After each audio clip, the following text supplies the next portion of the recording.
Il est 8h35, c'est l'heure de la revue de presse. Samuel Etienne. Avec David Abiker. Bonjour David. Bonjour Samuel, bonjour Anissa et bonjour à David. tous. À la une de vos journaux ce matin, allez, des pièges sur les routes françaises et des pièges sur la route de la Maison Blanche et à la Maison Blanche. Les pièges des routes françaises, c'est la une du Parisien qui met en garde sur l'état des routes secondaires du pays, qui pose un vrai problème de sécurité faute de financement public. Donc attention, si vous prenez la route ce week-end, il y a un pont. Et puis il y a les pièges que Trump a installés lui-même sur la route de la Maison Blanche pendant sa campagne et qui risquent de se refermer sur lui ou sur certains Américains. Pour Libération, ce sont ses promesses de campagne. Pour Le Figaro, c'est une contradiction fondamentale, se présidentialiser alors qu'il a été l'homme qui dénonçait le système. Et puis un dernier piège sportif, le match France-Suède de ce soir qui se jouera dans le stade des émotions, titre Paris-Normandie. Ce match, il faut le gagner sportivement mais aussi dignement car il survient un an après les attentats du 13 novembre qui avaient débuté au Stade de France. David, on commence cette lecture des journaux par une mise au point. Oui, celle de Laurent Geoffrin dans Libération qui crie à l'escroquerie. C'est un abus intellectuel d'affirmer que Trump est le héros du peuple et le bourreau des élites américaines, et l'éditorialiste enfonce le clou. Les classes riches ont davantage voté Trump que les classes pauvres et pour cause. Trump leur promet un allègement d'impôts bien plus élevé que pour les défavorisés. Et l'argument du peuple contre les élites, Geoffrin lui tord le cou également. Les plus pauvres ont voté pour Clinton. De son côté, Le Monde, daté d'aujourd'hui, précise quand même le portrait robot de l'électeur trumpiste.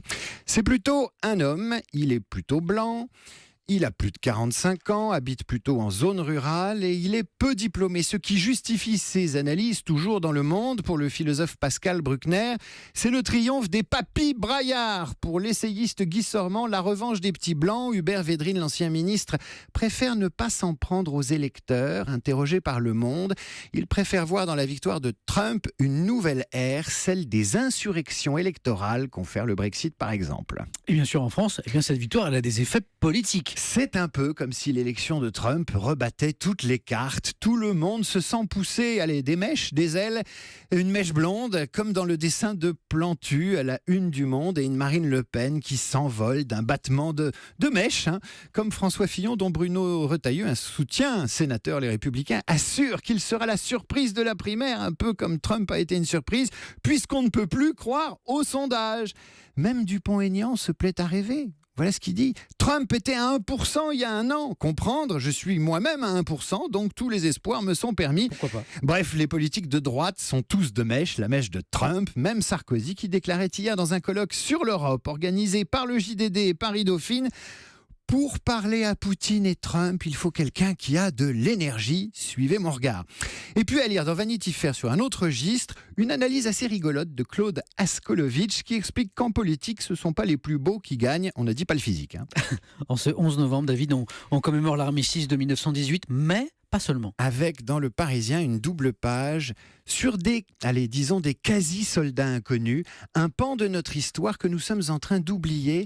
Et le portrait en pleine page d'Alphonse Mongo, tirailleur sénégalais. Et Le Parisien de rappeler qu'ils furent 70 000 tombés pour la France, maghrébins du Maroc, de Tunisie, sénégalais, ivoiriens, malgaches, engagés au combat et dont l'histoire est encore oublié dans les manuels scolaires.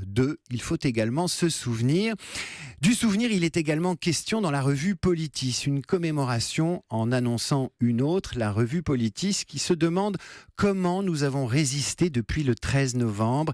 Eh bien, en nous souvenant, en nous rappelant des victimes et de leurs proches. Ça s'appelle la résilience. Sur le sujet, il faut lire absolument dans Le Figaro un long papier sur les angoisses de la génération Vigipirate, ces enfants, nos enfants, ceux qui apprennent à grandir avec cette peur diffuse du terrorisme.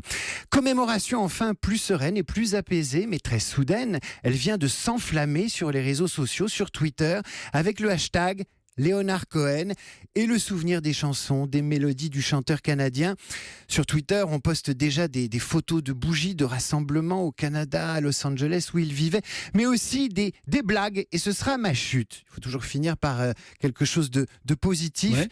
Léonard Cohen, cité par le compte Twitter des Inrocks. Voilà ce qu'il disait: je n'ai pas peur de la mort, ce sont les préliminaires qui m'inquiètent. David, on a une autre pour vous. Charles Aznavour, je n'ai pas peur de la mort, j'ai peur de ne pas vivre. C'est un peu pareil. C'est bien, exactement, c'est bien aussi. Merci David Abiker.